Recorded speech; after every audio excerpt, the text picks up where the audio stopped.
le constructeur automobile a commencé à produire les pièces de sa flotte d'essais de véhicules de tourisme à zéro émission. BMW AG a annoncé avoir commencé la production de systèmes de piles à combustible à hydrogène pour son véhicule utilitaire sport, SUV, iX5 à moteur H2. Cela fait avancer le constructeur automobile dans une stratégie que de nombreux rivaux ont ignorée en faveur de l'électricité à batterie. Les systèmes de piles à combustible à hydrogène sont de plus en plus populaires parmi les constructeurs de camions, en particulier lorsqu'il s'agit de véhicules lourds et long courriers.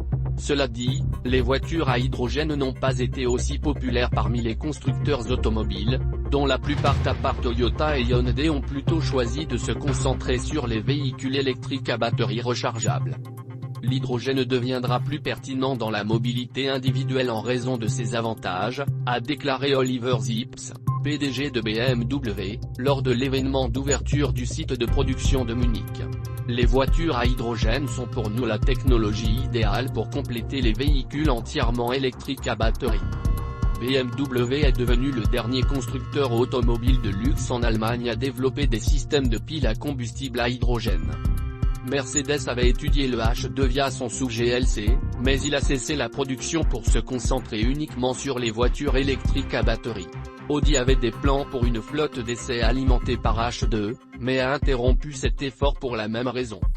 Selon Zipse, les voitures H2 offrent à un segment de consommateurs notable une option substantielle respectueuse du climat.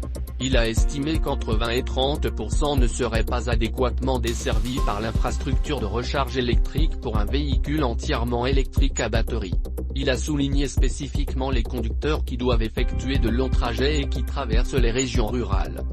Le PDG de BMW a également souligné que les systèmes de piles à combustible à hydrogène contribueraient à réduire la dépendance globale à certaines matières premières telles que le cobalt et le lithium. La raison en est que les composants à base de H2 sont principalement à base d'aluminium, d'acier et de platine, qui sont tous des matériaux particulièrement faciles à recycler.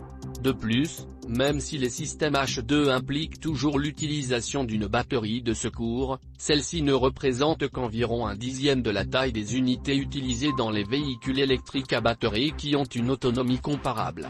Cela signifie qu'ils nécessitent un dixième des matériaux difficiles ou pratiquement impossibles à recycler.